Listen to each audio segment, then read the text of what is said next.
From bedtime stories to studying, books are an important part of American culture. Starting Saturday, area libraries will be celebrating intellectual freedom with Banned Book Week. The event is designated to bring awareness to the large list of literature that is or has been considered to be removed from the public. In 2010, 348 books were considered for banning, and Normal Public Librarian Christy Cates believes there are other options. I do think it's important for every library to have something in place where people can register their opinions, to have an official way for people to make complaints if they need to. It does not mean that a book is going to be or should be withdrawn from the shelves. ISU's Milner Library is doing their part of drawing attention to the harms of censorship.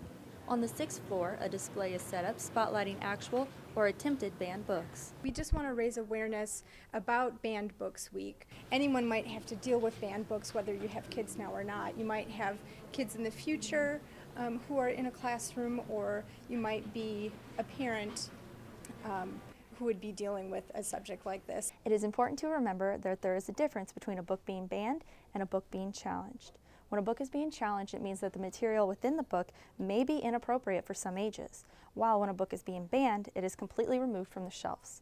I would rather have parents and children use a book to bring up these topics so that they can talk about different kind of hard to talk about topics rather than going to the internet. Authors such as J.K. Rowling, Judy Blume, and even Dr. Seuss are among those on the challenge book list, as well as titles such as To Kill a Mockingbird and My Sister's Keeper.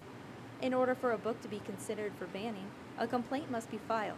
And while it is obvious there are some people with negative opinions of certain books, there are others with positive opinions of freedom of speech. Books are put out there to read, and if you don't want to read them, then don't. But if you want to read them, you should be allowed to. You shouldn't ban the books. I mean, everybody should be able to decide for themselves, and parents can decide for their children. For TV10 News, I'm Christen Roberts.